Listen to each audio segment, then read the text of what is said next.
Well, this time we're going to take a little trip down memory lane here and look at from the time here it is we flipped it over to work on the bottom, all of the steps and all the work that went into hopefully making a paint job that's going to be, something I can be proud of. But here it is, we rolled it over there, and then once I did that, you can see here I started kind of tuning the edges a little bit, and this is kind of where we made that little snafu there with the keel pad, which kind of goes all the way back to when it was stitched together. But just taking the little scraper, smoothing everything out here. We just hit a few pieces here and there, and that's where we kind of screwed that keel pad up. I showed you that I think last time.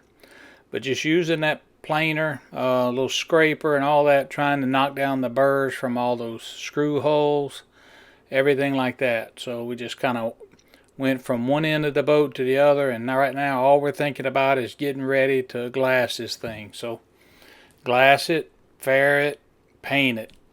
Sounds pretty easy, but it got to be a little bit more involved than what we were expecting. That's for darn sure. But so here was kind of the first step, is now that we got the bottom kind of cleaned up, pulled this fiberglass here. This is 1808, on the bottom is 1808, and then we put, I think it's 1708 on the side. So we just marked it, put a bunch of reference points on it. I talked about that, so that I knew exactly where it was going to go whenever we started to put the epoxy and all and glue it on. So here it is, I'm just making sure I get my overlap. I think that we had like a 6-inch overlap there going on to the transom. Just take my little cart, move it over, pull out another sheet. I think this stuff is about 50 inches wide, and having it on that roll and having that thing mobile was very helpful. So we just pull this fiberglass out there, cut it to size, mark it where everything will lay where it's supposed to. So the next day, I believe it was the next day when we come back and we get ready, we're able to just put it right on there. So this is the, you can see it looks a little bit different. This is the 1708 that goes on the actual side of the hull. That'll be on the outside and on the inside. That's what'll go on the sides of the boat. So you can see there how it turns the corner, turns around the corner, and also it will mesh in there and bond with that turns onto the transom from the bottom, the 1808. So measure both sides, label it, put, once again, I put lots of reference marks on there so that I knew exactly where everything was going to lay down when we pulled it all back out. And so I mark it all up here. When I get done cutting it and trimming it to where it goes, I just roll it up, and you'll see me, I label and mark each one to know whether it's the right side or the left side or port or starboard. I'm not sure how I labeled them, but I think that I did all of this in one weekend, so it was very fresh in my mind where things went. But so we got all the fiberglass ready. We've kind of cleaned the hull up, and here it is. You can see I've made some thickened epoxy, and we're just filling all of these voids there. There's that little V in the very point of the boat where that plywood came together. There was some small gaps here and there, but we just packed all of that full with thickened epoxy.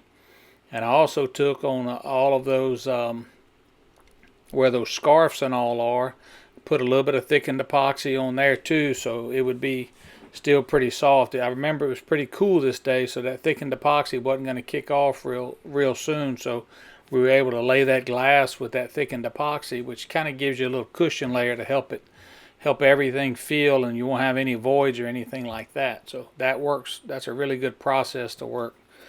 It's neat here. You can see on the bottom of the boat there towards the transom, you can see those two white spots. That's where the seacocks will go through, and that's where the pickups will be for the water pumps. But we've gone through here. We've filled all of the holes from the screws. And now we're just pre-soaking that plywood there, and then we roll it out there, put it on the marks where it goes. That part works really well. I can't say it enough. Take the time to put you some reference marks. I think I did about every 12 inches, and you just know exactly where you are all the time. And kind of running through this very fast. Once again, if you're just seeing this part, you can go back on the channel and you can see specifically all of these are just portions of videos that we put together. I'm just kind of doing a little summary here, but you can see every part of this that you want. But just laying that stuff out, once again, using that spreader to kind of push that resin around through it. And it all worked out really well. And so here it is. I think it's the next day. We're going to put the glass on the side, just kind of pre-soaking it. Put my glass on my marks. And once again, use that little spreader. I kind of use that roller to get started and up on that chine, and then just use that spreader, little plastic spreader, Bondo spreader or whatever, to kind of just move that resin around, and that all worked out real well. So, you know, it's kind of neat just looking back at this, and I remember these were 2 extremely long days. This was a really, really long weekend. You know, this is about an 18-hour day, so it was pretty involved. So, you know, you look back and know that, you know, how I did this is, you know, how well I did with this, it contributed to the fairing process, which I, you know, looking back, probably made a little bit harder than I should have, but learned so much about what to do going forward. So it's really going to be helpful. And, you know, having watched this a few times, putting this video together, I can really see the progression and wish I, you know, now if I had to do it all over again, I would be a whole lot better prepared to kind of lick it in one round. But, you know, here it is. I've got that little notch trowel, and this transom area is really what made me start this, because I had all those overlaps and all that stuff. You know, I think there's 4 or 5 layers of glass, but you can kind of see it going on here. My thought is just to put this on there and be able to just sand the edges, the tops of it back, and get me a good base, and then kind of come back and fill it in. But, you know, with this fairing compound, I found you really can't ever put it on too thin. Just put it on thin, because this, you know, I was thinking maybe I can hit this in 3 rounds. Well, what I learned is it's going to take you 3 or 4 or 5 rounds of this fairing to get everything right, because it just takes that much time to build up, and you make it much harder on yourself if you put it on too thick. So regardless, this is what I did. Here it is. I put that notch deal all the way on the bottom, and, you know, in the end, I think the bottom turned out pretty good. Here you can hear that. That's the sound that still haunts me. But you know, I'm gonna not show all the sanding just because there's a lot of it, but you kind of get an idea here. You know, it was a lot of sanding. That's a long board, and I think at this point we're still sanding with, you know, like 80 grit sandpaper, which is a pretty rough cut, and you can just see the dust flying off of this stuff. So there was a lot of sanding, but it's a pretty neat little process. You can see all the dust has filled those little voids in there. Right here you can see how that fiberglass, where it kind of overlapped off the keel. So, you know, we got a good 12-inch overlap through most of the boat, and then it kind of narrows as you get to the cutwater or whatever, to the rake in the bow. But you know, one thing I wanted to leave in here some was that vacuum. You know, having that shop vac with that dust bag and all in it made it real easy to kind of keep the work area fairly clean. You know, sometimes you'll see me blowing that stuff around, but with that vacuum, made it real easy to keep the area relatively clean, because with that fairing compound, when you're sanding it, it all just turns to dust. So, you know, this was, you know, now we've learned a little bit, and now we're working on the side where we didn't have that trowel, and you can see here I've got this bigger knife, and I'm trying to pull it thin, and you know, you can just, it's hard to tell, but it's just too thick, you know. And the reason for that is as you can see, as I'm pulling with that knife there, the knife's laying down too much. It's almost like I'm pressing it into the stuff. Like right there you can see, it's just leaving it too thick, just way too thick. I need to have that thing standing up more, so that it's not so much leaving putty on the high areas, but only on the low areas. And once again, I think that was something that I learned as I went through here. But this transom, you know, I put some work in on it to try and get it right, and, you know, we don't have it in paint yet, but I'm hopeful that when it comes time and we put that first layer of finish primer and all that stuff on it, and we go to sand and, you know, run a guide coat on it, it's gonna look pretty good. But, you know, here's just you know, a few little clips of putting on this fairing compound. You know, by the time I get to this side of the boat, I'm learning more and more, and you can see I'm putting it on thinner, because you can see as I'm pulling that blade, you can actually see through to the glass. So I'm getting better at it as I go, and I'm kind of learning and feeling. And I think one of the mistakes I made is that I did too much of the same thing without doing a section and then learning from that section and applying that to the rest of the boat. Like I faired the whole boat one way and then sanded it all back. Whereas if I would have done one half or one piece or one side, done the whole process on it, I could have learned, in a shorter period of time and applied it over a larger area to reap the benefits. But here it is, and after we've applied that, working on the side, you can see those dark areas. Those will be the areas that we're going to have to come back, and we're going to have to refill those. So once again, the thicker you put it on, the deeper those voids or those depressions can be for you. So, and also you can see all those vertical lines. That's everywhere where that blade was, where I was starting to pull that stuff back. I think some of that's just unavoidable, at least in the early phases. But if you put it on thin, maybe that doesn't happen as much. But those dark areas you'll certainly see if you've watched the videos. Those are the areas that I had to come back and deal with over and over and over again. But even now you can see how much easier that sanding goes. Looking at this transom, you can see, it took me, multiple rounds, on the whole boat, but this transom to get it flat, because something I want. But like all of those dark areas, that's something that I'm going to have to come back and I'm going to have to deal with.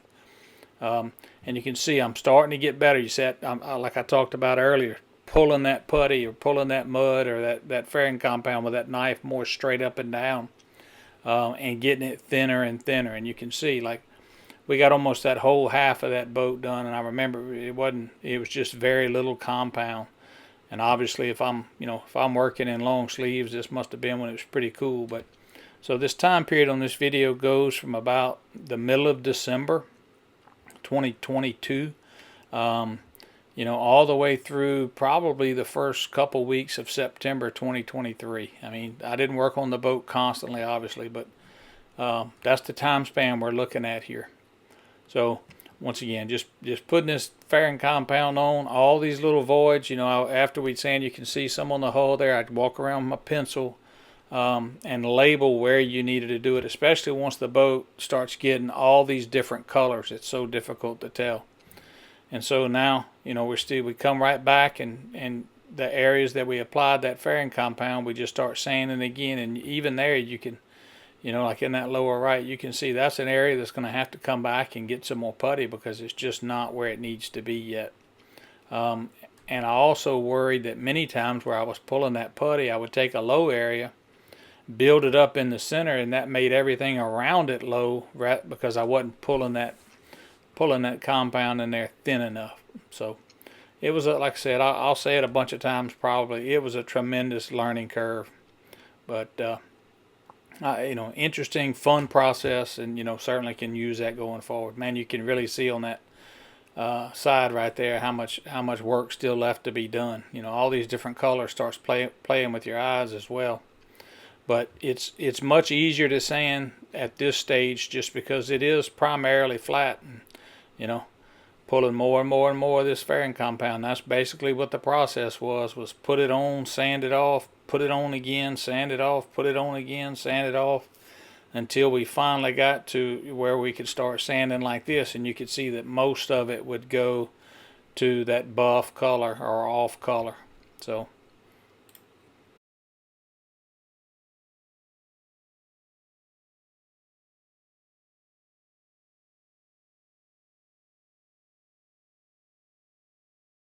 you can kind of see here where I pulled some of those little areas. You can see it like on that corner where we were missing that. Then you can also see a little bit left of center there how we're sanding up against the glass, kind of right there. It's just kind of part of the process. Is you're going to sand the highs, and you're not going to hit the lows. Well, you can see right here, I'm trying to get that corner flattened out, and it's just not flat yet. So I'm sure we're going to have to come back and pull some more putty on that. And that keel pad, I worked on that thing all the time and was hoping that I could get it straight, and finally I just had to kind of look at enough videos and remember what caused it. And I've pointed that out, that it's a little cattywampus, but I can tell you it's very hard to see it now, now that the paint's on. So it won't affect anything, I don't believe. It's gonna all be fine. So now here we're coming around, starting to put some primer on. So this is a product that's called High Build Primer. It's a real high and solids primer. It's actually made to help you build your surface up a little bit, so when you sand it, it gives you a real nice and smooth surface to get ready to go towards finished primer. But I'm gonna run through this pretty fast. Once again, if you want to go back and watch this specific video, they're all there. At this point, I think there are 44 or 45 videos that show the process all the way from the very start. So, if you really wanna veg out on this, there's certainly enough to do it. I'm perfectly fine if you want to do it and watch all the commercials and help me fund this project. That'll be great. It's been very fun to do this and document it and interact with so many people. That part has been a lot more than I ever thought. So I appreciate all y'all that comment and watch and that are a part of this, at least from my perspective. But once again, you can see this high build primer going on, or super build. You get this boat white after it's been so many different shades of green. I remember looking at this, and how many times I just stood back and looked at it going, holy smokes, look at that thing. All that work that we put in, all that sanding, all of that time, all that dust, all that money and fairing compound just to get to a surface that's smooth. And, at this point really thought, I'm close. I'm really close. And then I pulled out this black stuff here. I'm going to show you in just a second. And it kind of breaks your heart. It was a lot worse at the beginning, but once we got the sanding all on it, it became an asset. Here it is. This is what you call a guide coat. It's a powder that will go on the surface and then settle into all the low areas. You can kind of see it here. And so then once you put it on before you sand, and as you start sanding, it takes it's kind of sticks to the surface. And so once you're sanding, that those high spots you're taking away, and then it just leaves that. So all that black stuff that you see, all those dark areas, especially like on this transom, you can see it. Those are areas I got to come back and refill with some more fairing compound. And once again, getting thinner and thinner and thinner with the layers. Here on this bottom, you can really see the little ridges and all that stuff. That guide coat was a love-hate relationship. But it got to where it was an asset that I even used at the wrong time, because I gotten so used to what it would tell me and how it would help me see exactly what I needed to do. And once again, you see now, after sanding that back, that high build primer with that guide coat, we'll come back in here with some more fairing compound, and you can see we're getting thinner and thinner and thinner. Even here we could have put it on thinner, and maybe should have gone long ways on the boat rather than continuing to work from the keel to the chine. But just putting it on thinner and thinner and thinner, and once again you can see that every time that blade hits the side of the boat, left a little line there. But I think at this point now we're sanding back with 120, so it's not as rough of a cut, and the surface is getting smoother all the time. So the process here is we put on that high build, used the guide coat, sanded it back, put some fairing compound on. Here it is. We came back and sanded that back with 120 grit paper. And I believe the next thing we're going to do is we're going to lay down another layer of super build or high build primer, which I think we're putting down 2 coats each time that we did it. So I think all in all we put down a total of 4 coats. So man, there was a lot of sanding on this boat, and starting to shape that cut water up there so that it's nice and smooth. So even after doing that, I found there were some areas that were just a little bit deeper, and I needed to address them again. So I come back with another round of fairing compound before I went to that next round of high build primer. And lastly, all I do is I go back and I just hit those areas, and that's what we're doing different now, especially in this stage, is that you just hit those areas where you put that fairing compound. So it goes quite a bit faster, and it's not near as physical.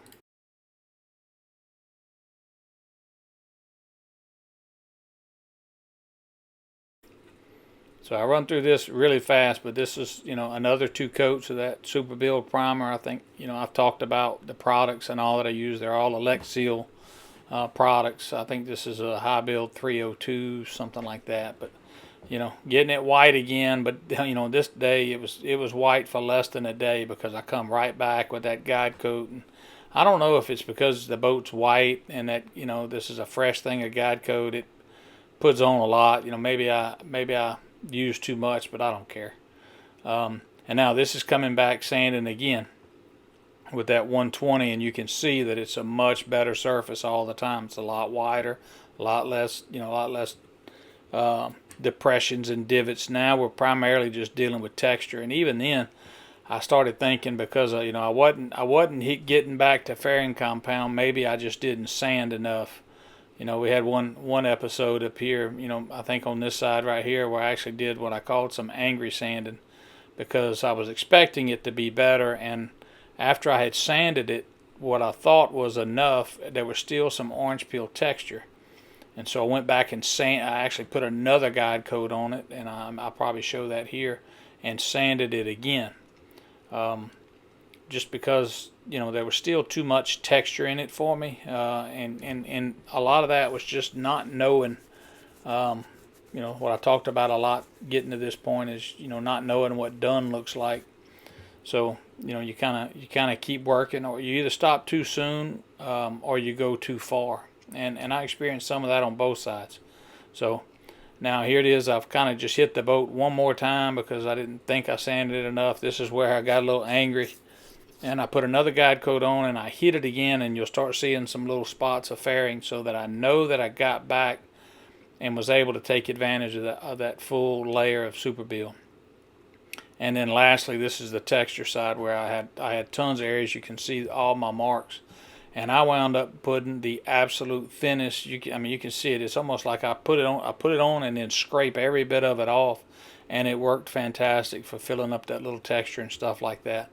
There's some glazed putty and some other stuff people were talking about using, but I used quite a bit of it here, and staying with the same components, that I've gotten accustomed to working with, and I'm gonna ride that pony, and finally got some electric sander working here, and even though it burned up on me right about in here, it started shocking the crap out of me and just stopped kind of working. So we got this new one.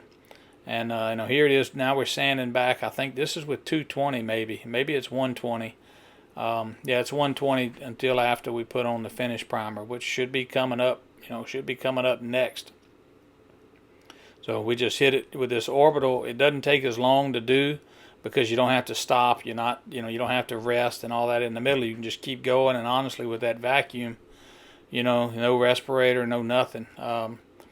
So now that we got everything basically fair and basically smooth, now we come back in here and we marked up the back, and we got to take all that we put on there and grind it back so that we can bed down these guide strakes. I'm not going to spend a lot of time here. Basically you can go back and watch it, but that's we glass those, and then we put them down with thickened epoxy onto that other glass. So they are glued down. They're epoxied in. They're a part of the boat. They are bonded in, and then we get to fair them. But the good news is we apply what we've learned in the past, and even on these guide strakes, I want to say it took 3 or 4 rounds total of applying fairing compound to it to get them to where they looked good and they were clean. But ultimately, I didn't take them to the nth degree as if I was building a violin, the old saying. But they're pretty doggone smooth, I can tell you, and fair and flush. You can't feel anywhere around them, like where it's unlevel around the base of them, the front, the back, anything. They really look pretty good. There's a couple little bitty depressions, dimples that I show when I walk around the paint, but I'm not. It's only at the right angle, and once this boat goes right side up here pretty shortly, that part won't really matter to me. I didn't stop. It's just you got to be practical about how far you take this as well.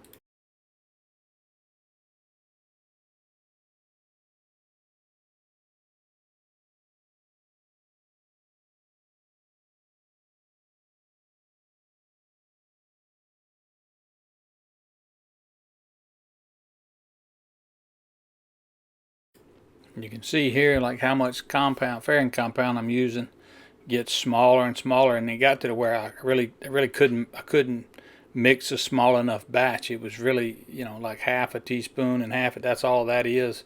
It's just spread out there. And then, you know, I was just using this long board because it helped me to make everything smooth on those long dimensions, and it worked out really well. And I got my vacuum right there using that orbital sander and all. But like I said, you know, you saw, you know, as I went through this the first time, if you watched it there, you know, it took 3 or 4 rounds. And here it is. We're going on finally with some, this is some 442 finish primer. So this is actually the barrier coat. This is what actually will help to seal everything up and make it waterproof. This is the product that's made for use below the waterline. Even the top coat is as well, but this boat won't be in the water all the time. It'll live on the trailer predominantly. So that, you know, we put that first coat of primer on there, and then we take it right here and we hit it with 220 and just kind of knock the tops down a little bit from, you know, the orange peel from the roller brush. And we're not really getting after it here, and get the hand sander, get my little hand sander out like that, and get all the detail working all by hand, once again with 220. And then we're going to put on a guide coat and come back, and we're going to hit it with 320. And here goes that guide coat again, and once again, this is the part that you really like coming up. But you can see how I'm having to go work that by hand, working around the edges there. And I talk about how I use that scouring pad, use a sanding block and a sponge, and the different tools that I use to hit those chines and hit around those streaks there. But now you can see as we sanding this stuff back, sanding that finish primer back, this is with 320. It's basically all going away. So that means you have a smooth surface there. So now we really now feel good about going to top coat. So this was I want to say this was the first round of finish primer that we put on, and I think we're going to come back and hit it one more time because we do have some areas that are still a little bit exposed. So we're going to put one more round of this finish primer on, and then, you know, then we go straight to color. But, you know, as I talked about many times in the video, we're only doing the bottom because we got to do some work on the sides of the boat once we flip it up right. So I didn't want to have to deal with, you know, meshing those colors and all that back in. You know, we put on that next layer of finish primer, put on that guide coat, and you can see it's all coming off. You know, that's a great feeling. And here we go. This was the first round. This stuff had a lot of coverage to it. I learned a lot about putting it down. And really the theory is you want to stay working your edges. You want to make sure that you're overlapping wet to wet, and you don't give this stuff any time. You know, 10 or 15 minutes on a day like this where it's, you know, it's close to 90. It's already too dry, and you go hit it again, and it's gonna look like crap. So wet edge is important. This is where I tried to use that guide coat again, but because that glossy finish is so glossy and slick, it just wouldn't stick. Now it still helped to show us, and, you know, I walked around the boat and showed you all the stuff that you could see with that guide coat, but ultimately it made a freaking mess, turned everything black. I looked like a coal miner working out there. So you can see this is after the first round. Now we hit it with 320 because I didn't have any 400 yet. You know, I briefly show here that we washed the boat before we paint it. We always washed it with that scouring pad. Then we did our prep with our wipe down solvent, and then our tack rag. And so here's the second round of top coat that's going on, and I'm trying to learn. You can see I'm starting on this side, and I'm gonna try and keep my edges working wet to wet. So I went all the way down one side, then all the way down the other, and the only problem I really had was right there in the back where it was overlapping wet to dry there. So we put that on there. We're gonna hit this with 400. You can see it's just taking the shine. You know, it's just taking the shine out of it. We're not taking a whole lot off. I had that little area right there in the front that you know, I wasn't exactly thrilled with the way that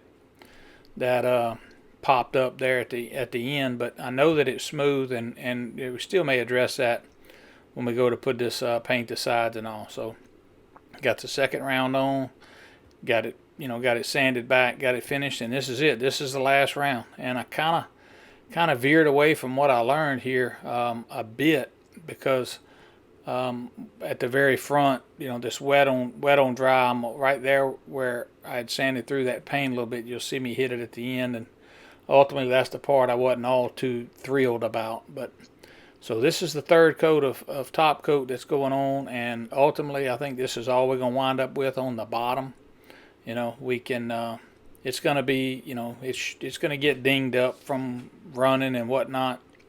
So we learned a lot. It took us a long time to do it. We learned a lot. Hopefully that's going to help us to move forward. But we've kind of condensed down this whole process from the time we rolled it over to now. This is what she looks like today. And it is a mirror finish, as you can see right there. I think it could be a little bit better if I was to put one more coat on it, but I think this looks pretty doggone good. So that's about all for now.